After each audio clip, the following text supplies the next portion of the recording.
Today we are exploring one of the most fascinating subjects you may have never fully understood: prototype, video game. What you are about to hear goes far beyond the surface. This is the full story. Prototype, stylized as Prototype, is a 2009 action-adventure video game developed by Radical Entertainment and published by Activision. It was released in June 2009 for the PlayStation 3, Xbox 360, and Microsoft Windows. In July 2015, the game was re-released alongside its sequel as the Prototype Biohazard bundle for the PlayStation 4 and Xbox One. Separate versions of the two games became available in August 2015.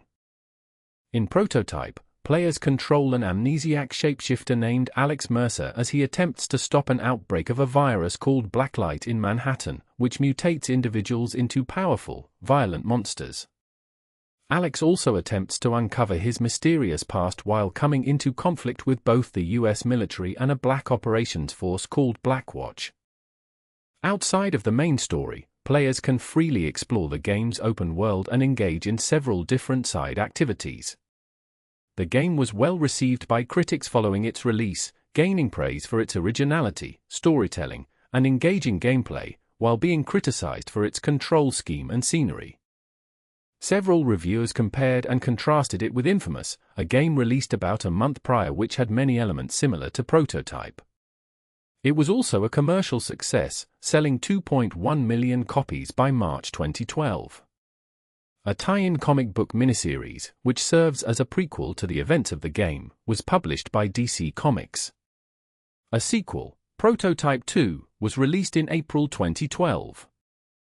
Prototype is an action-adventure game played from a third-person perspective and set in an open world based on modern-day Manhattan.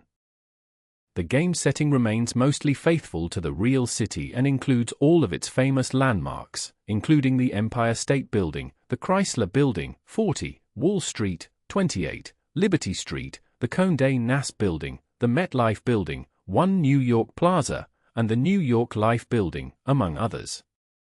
The player character, Alex Mercer, has the ability to shapeshift, allowing him to change his body to resemble anyone. His powers also play into the game's combat system, as Alex can consume others to regain health, absorbing their biomass entirely. This also allows him to take on the forms of the human enemies he absorbs, thereby allowing the player to move about the enemy as one of them. The disguise will only last as long as Alex remains inconspicuous. Alex also possesses superhuman strength, and will kill most humans with a single punch. He can perform various melee attacks without shape-shifting, as well as more gymnastic moves such as air combos, sliding along the ground using any humanoid enemy's body, and a high-speed rolling cannonball attack. Alex can also transform parts of his body into a selection of martial implements acquired over the course of the game, either as purchased upgrades or being given them. Offensive powers include the large and powerful blade arm, fast razor-sharp claws, which can also erupt large spikes from the ground, the telescoping whip fist, muscle mass that augments his strength, and the slow but powerful hammer fists. Defensive options consist of a large shield on Alex's left arm for blocking ballistic attacks that needs to regenerate after excessive damage, and full body armor that exchanges agility and speed for toughness in hand-to-hand combat. Both will allow Alex to plow through most obstacles when active. Vision modes include thermal vision, which allows Alex to see enemies through smoke and other obstacles at the expense of a decreased vision range, and infected vision, which highlights those infected with the Blacklight virus as well as military units. Both vision modes muffle all of Alex's other senses, such as hearing, in order to concentrate on his sight. One defensive and offensive power may be active at a time, and using either will negate Alex's current disguise. In addition to his own abilities, Alex can take the weapons from defeated or absorbed enemies. These include automatic rifles, machine guns, grenade launchers, and missile launchers. He can also seize control of military vehicles, such as tanks and helicopters. Consider what this actually means. Alex's most powerful attacks are the Devastators, which require Alex to be in critical mass, either a state of near death or the exact opposite, having excess stored biomass and increased health. These include the tendril barrage, which fires impaling tendrils from his body in all directions, the ground spike graveyard, which erupts massive spikes from the ground all around Alex, and the critical pain, which fires a single beam of hardened biomass from his hands to severely damage a single target. For movement around the city, Alex uses his increased physical abilities. When sprinting, he will automatically hop over cars, barriers, and other obstacles without losing momentum. Alex will also scale any wall he comes into contact with and simply knock aside any humanoids that get in his way without stopping. He can jump great heights and distances, enough to clear 5-story buildings, and can sprint at extreme speed indefinitely. Falls cause no damage to the player even from the greatest heights. Even small jumps are enough for Alex to dent the ground beneath him, and falls from sufficient heights will create shockwaves at the point of impact which will kill most humans nearby and send objects as large as cars flying. Falling height also factors into several of Alex's melee attacks. Enemies in the game consist of the infected and the military. The infected consist of ordinary civilians infected with the blacklight virus that are generally not a threat to Alex. However, the hunters, huge creatures created from infected water towers, are one of the main enemies in the game. Evolved hunters, referred to as leaders, are one of the most powerful creatures in the game and are incredibly hard for Alex to kill. The military consist of ordinary soldiers which are usually not a major threat, but they are capable of operating weaponry that is extremely dangerous to Alex, such as tanks and heavily armed helicopters. The military also consists of Blackwatch, an agency dedicated to combating biological and nuclear warfare. Blackwatch is one of the intricate parts of the game's story and creates some of the deadliest biological weaponry to combat Alex, including viral detectors capable of detecting Alex even in his disguise, and, introduced later in the game, the deadly poison Bloodtox, capable of slowly killing Alex and the infected. Introduced later in the game are heavily armored and durable soldiers referred to as super soldiers, capable of fighting against Alex and some of the strongest infected. In order to gain more advanced upgrades, Alex is capable of sneaking into military bases using a disguise and stealthily consuming various officials within the base. He can also set off an alert within the base, in which the only way to escape is to slaughter whoever is in the base. Alex can also gain upgrades from the infected by collecting genetic data. Infected hives, like military bases, are located all over the city and produce genetic data constantly. Alex can destroy the infected hives or simply absorb the data on the outside as it is being produced. At the start of the game, only small factions of the infected and military are present in the city. However, as the game progresses, the military and the infected begin to expand. Territory in the city is made out of 3 distinct zones. Blue zones are in military control and are relatively clean of the infection. Red zones thrive with the infection, although there still remains a strong military presence. In some areas of the city, a blue zone and a red zone might converge, creating a new and distinct purple zone. In these zones, the military and the infected are in a constant battle for control.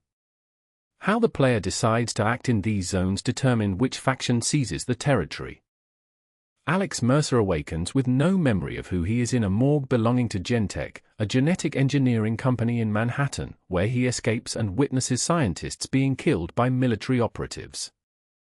After surviving being shot, Alex leaps over a wall, soon discovering his superhuman abilities, including shape-shifting, superhuman strength, speed, and creating weapons from his body, as well consuming others to gain their memories, skills, and appearance.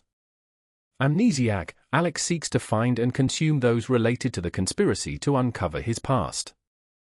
This puts him against the US military and Blackwatch, a Black Ops unit attempting to contain the Blacklight virus overrunning Manhattan. The evidence for this is overwhelming.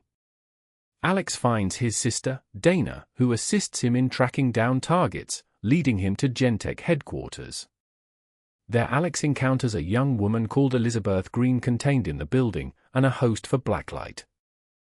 Upon her escape, Green unleashes Blacklight upon Manhattan. Dana directs Alex to Karen Parker, his ex-girlfriend, who agrees to help stop the outbreak, having him find samples of the virus.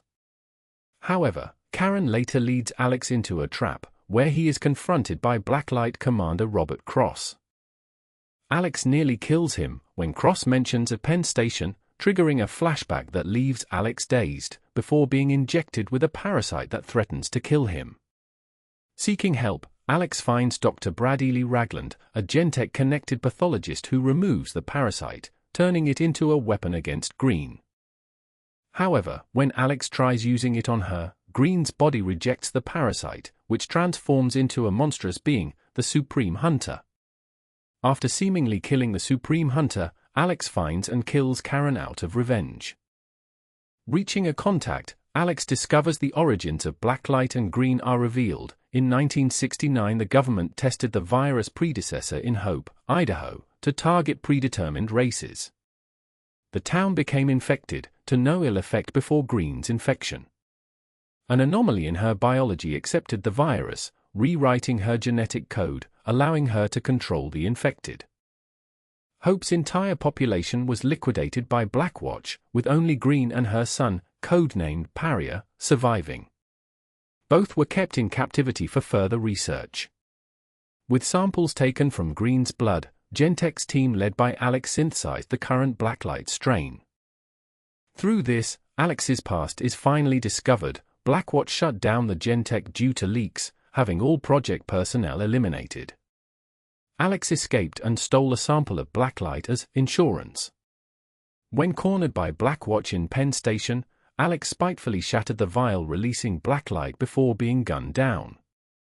The virus entered Alex's bloodstream through his wounds, repairing his body at the cellular level, granting his powers in the process.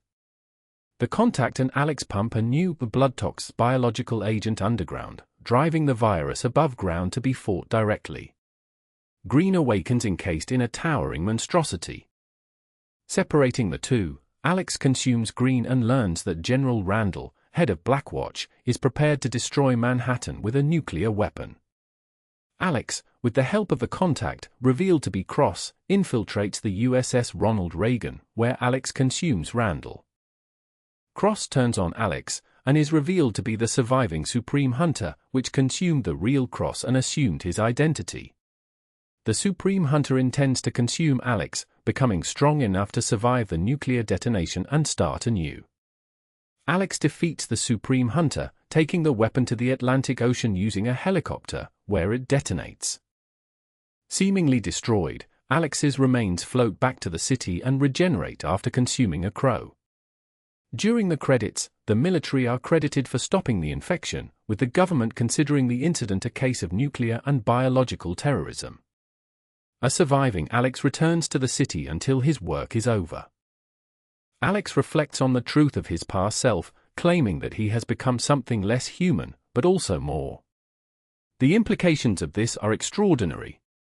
On April 15, 2008, Sierra announced that a 6-issue comic book miniseries would be released by DC Comics under their Wildstorm imprint.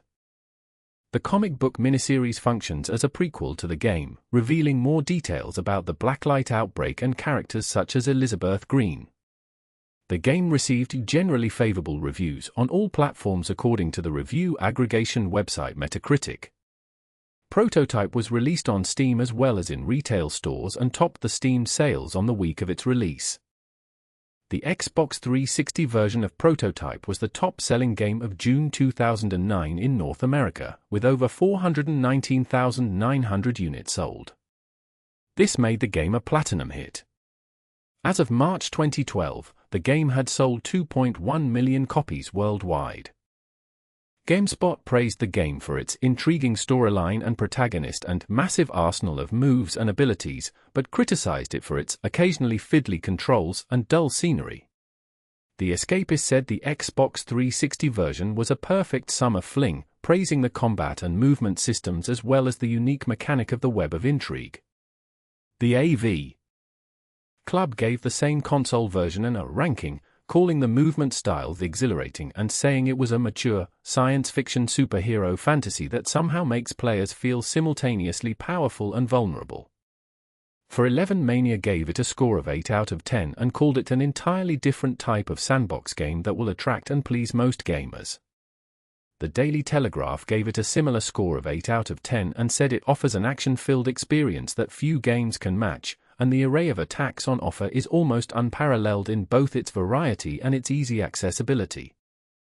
The pure adrenaline-boosting entertainment value of the finished product is enough to push most visual and gameplay niggles far enough into the background so as to eradicate them as concerns in all but the most snobbish of gamers. Edge also gave it a score of 8 out of 10, saying that the game does what it does, and does it with distinction. However, Teletext Game Central gave it 5 out of 10, concluding, "The initial feelings of power and freedom hide another badly designed and unimaginative superhero sim." Though it never received an official copy in Japan, Famitsu praised the gameplay and visual effects. Prototype was released 2 weeks after Sucker Punch Productions' Infamous, a game with many similar concepts including a character with superpowers, and a large open-world environment that can be traveled by climbing up buildings and gliding about the city.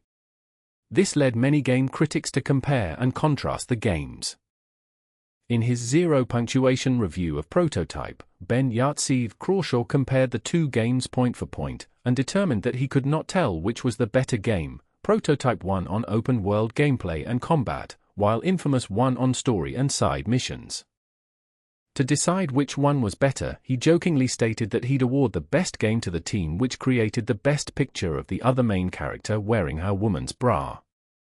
To his surprise, both development teams rose to the challenge, producing said images, and forcing Crawshaw to call it a near tie, edging out in favor of Infamous, though he still noted that, like their games, both images created independently were nearly equal in the themes that they included.